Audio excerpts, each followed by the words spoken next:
Hello, this is David D. Hilster. I am a critical thinker, dissident scientist, and if you are not science woke, then this is the place for you. There are literally thousands and thousands of scientists from around the world who have been working for decades outside the mainstream, who have identified problems, fixed those problems, and who are proposing new theories and models. You won't find anything like this on YouTube, so you want to go down below and click on the subscribe button and the little bell next to it, and you'll be alerted to when our next video drops. Well, good friend and colleague, work colleague, real work, not like this, he sent me this article and he says, Dave, you got to tear this apart. And his pet peeve is like, oh my gosh, look at all this money. He was just totally excited when they built this Large Hadron Collider. And then when he started reading between the lines as a critical thinker, he was absolutely deceived. He was depressed. It made him angry. And he says, please, Dave, I'm sending you this link. Tear this apart for me.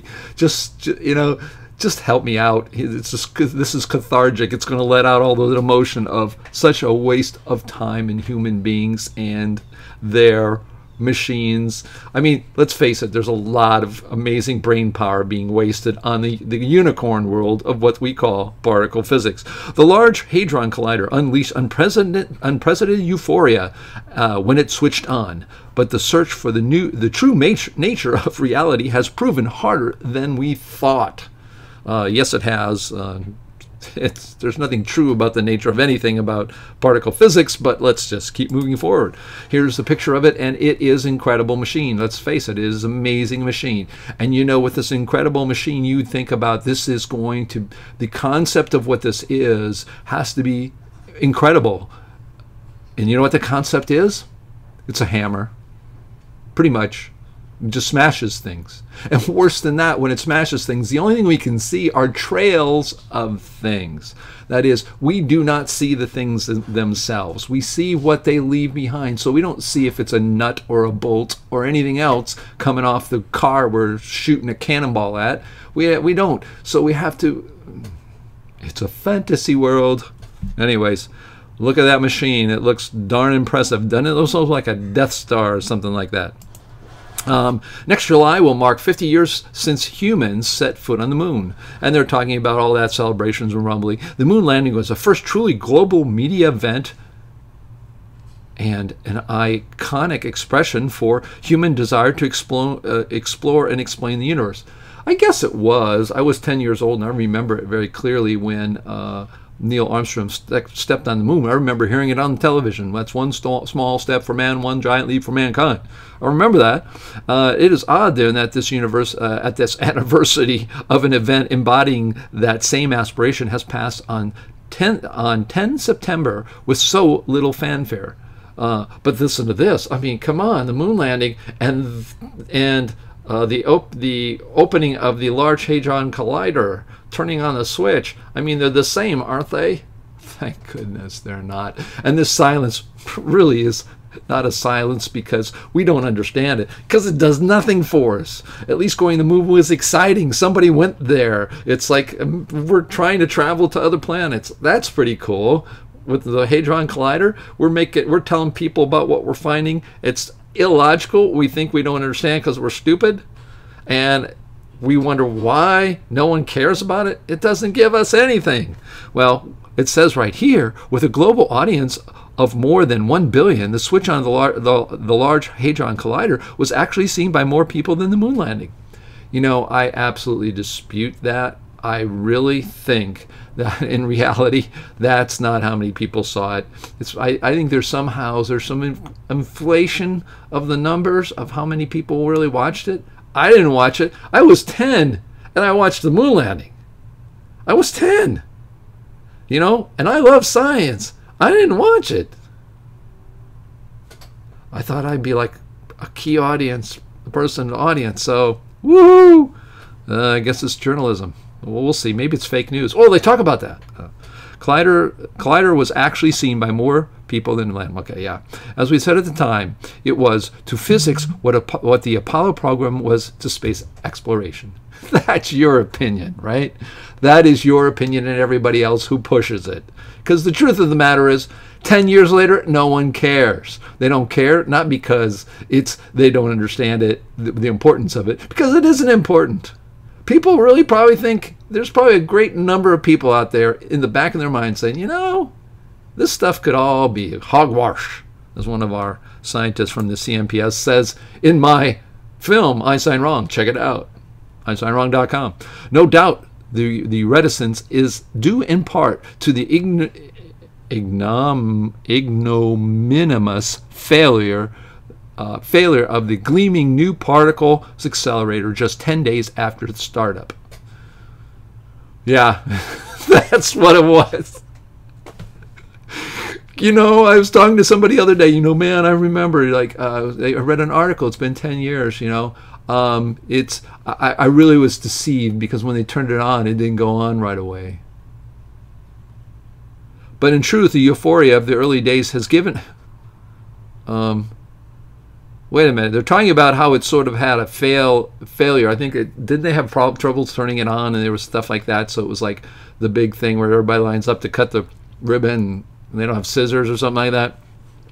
But in truth, the euphoria of the early days, how did they get from reticence of not opening to the euphoria of the early days? It's given way to a more sober reality.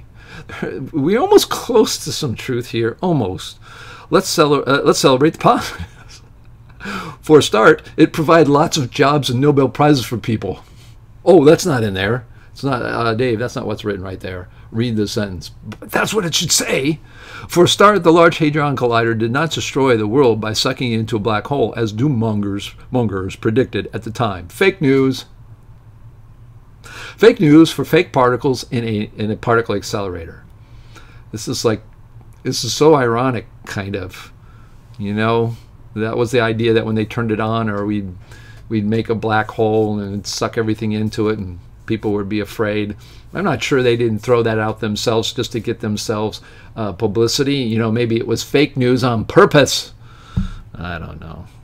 But it's sort of, these articles are quite amazing. Then is the Higgs boson, of course. Its discovery by the Large Hadron Collider in 2012, representing the crowning glory of the standard model of particle physics. Our best stab so far at ordering the bric-a-brac of reality. This is our best effort, folks, and this effort is terrible, basically. You can throw it out as Alexander Unsker. Read the Higgs fake. Alexander Unsker, he is a physicist from Germany who says basically we can throw away all this particle physics because it's all invented. And that's what we say. So, yeah, I mean, it's the crowning jewel. The crowning jewel is the triple-eyed, transparent unicorn that was postulated in the unicorn world, but no one ever saw until they finally found it in the Higgs, the Large Hadron Collider. And there's only one problem. Unicorns don't exist. This was the final confirmation of a theoretical idea conceived 5 years before Armstrong took his one small step in an inspiring validation of purely intellectual human endeavor. I agree with that 100%. Congratulations. Oh, I've got my, do I have them? Oh, no. There it is. I know some of you hate that, but I did it. Anyways, congratulations. Why? Because this is absolutely true. It is a purely intellectual human endeavor. This is the best description I've ever read. It's worth reading this whole article. Purely intellectual human endeavor. That's what the standard particle model of physics is.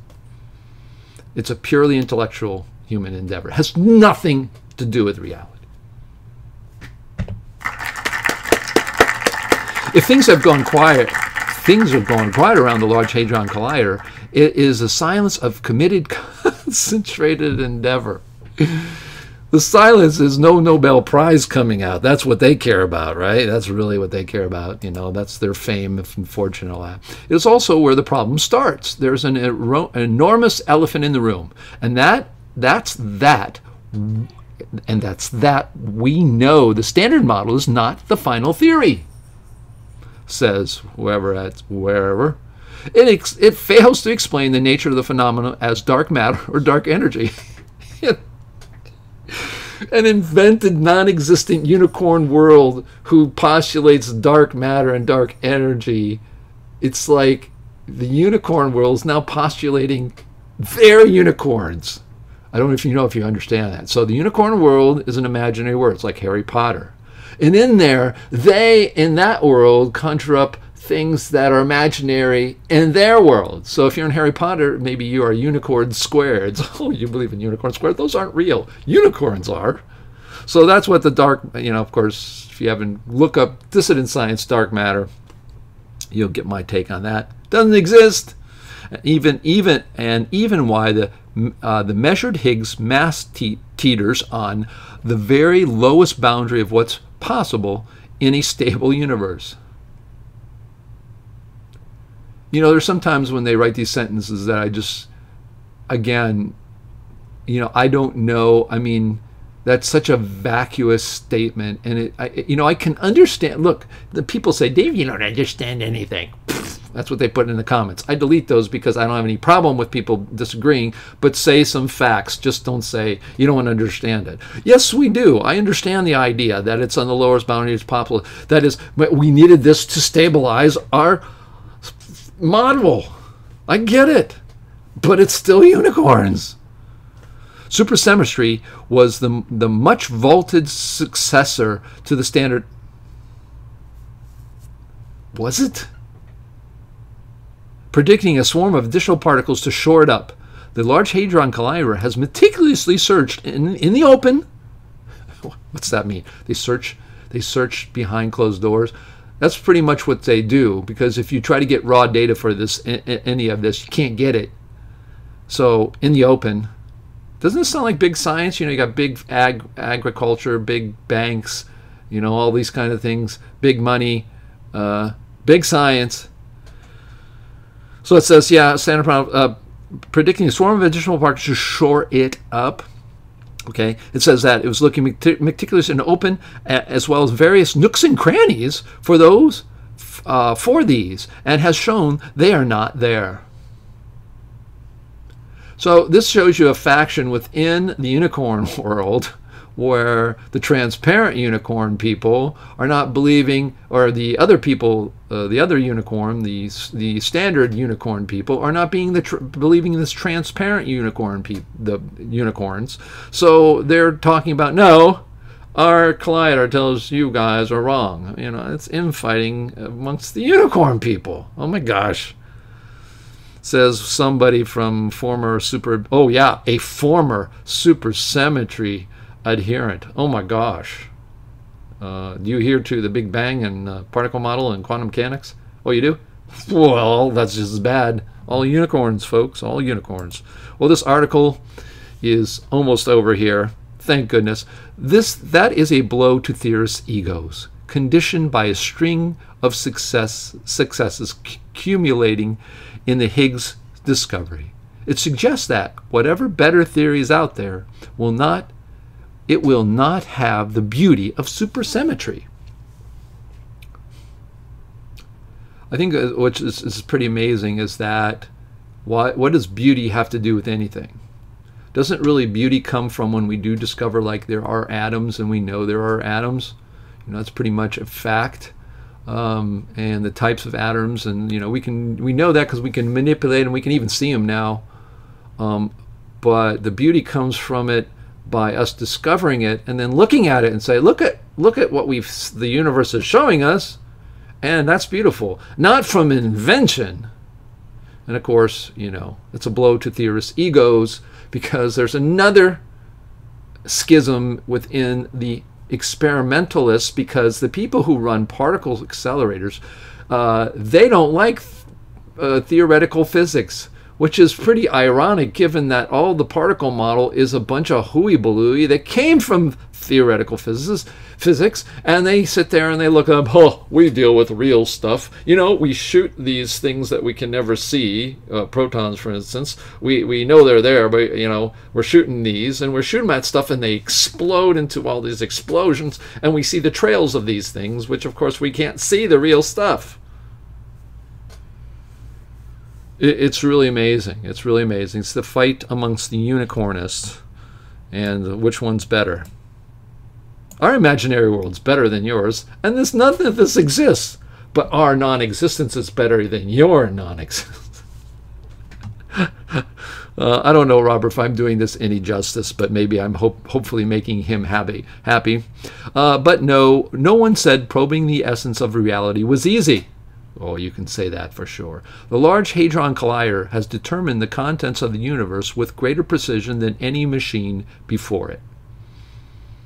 Okay, all I would do is, to make this correct for you critical thinkers and you people who want to be science woke, I would just change in this sentence up here, right there. The Large Hadron Collider already determined the contents of the universe of unicorns with greater precision than any machine before it. So just take the contents of the universe to be the contents of the unicorn universe. You can just put that unicorn right before universe. And then I totally agree with that sentence. Planned upgrades and new analysis techniques will further sharpen its eye. And this was something called this that reminds me of what Dr. Alexander Unziger talks about, and that's signals. That they get signals. And if you really think about it, and if he was here, I'm sure he'd agree with me. These signals, if you want to put it in layman's terms, are magical moments and magical things that you pretend to put together and say, okay, I expect this at this point, and it's going to look like this. You smash something together literally billions of times, find a computer that will go through it and find the Mickey Mouse ear pattern you're looking for, and then that signal is therefore declared, and that one signal out of 14,000 billion quadrillion collisions, it will tell you that, in fact, we have found what we want to, and those upgrades are going to help the signal. So now we're going to say, well, you know, we sort of run out of believability on this kind of stuff, and we can't find any more signals, because if we said we find more signals, we should be finding all. So we're going to upgrade it. We're going to create new signals. So those new signals will get to our new particles, which then will give us new Nobel Prizes, which will then feed our egos from all of us nerds who get picked on in school, and we'll pretend that we know stuff that you don't, and that you can't understand it because it's too hard to understand, when in reality it's unintelligible. If these things go quieter, if things have got, okay, hints of anomalies have already, may yet lead to insights. I did click on that, and it's quite interesting. I'm going to do an article on that one. I mean, a video on that one. If things have gone quiet around the Large Hadron Collider, it is the silence of committed. Stop right there. They should put, it's the silence of the committed. Now, if you're not an English speaker, native English speaker, I know some people aren't. They speak very fluent English. The committed means people who are crazy, who have been committed to an insane asylum, a place for crazy people, people who have lost their minds. So it should, I agree with this sentence if you reword it. If things have gone quiet around the Large Hadron Collider, it is the silence of the committed. Yeah, I'm sorry. Those people who do not like the sound effects, this one gets one. Concentrated endeavor. Oh, okay, yeah, all right. So it's committed, concentrated endeavor. Yeah, you know, unicorns. You know, they're a big market. Actually, unicorns probably are $1 billion market worldwide, but it's really fantasies for little kids to play with. In Shear's words, we have to wait, work hard, and see. We'll hang on in there. Happy birthday, Large Hadron Collider. Well, Rich is the large. Well, we have to come up with something for that. But anyways, what is the upshot of all this? Well, the upshot of all this is that we have created this massive machine. We have created massive expectations. We've created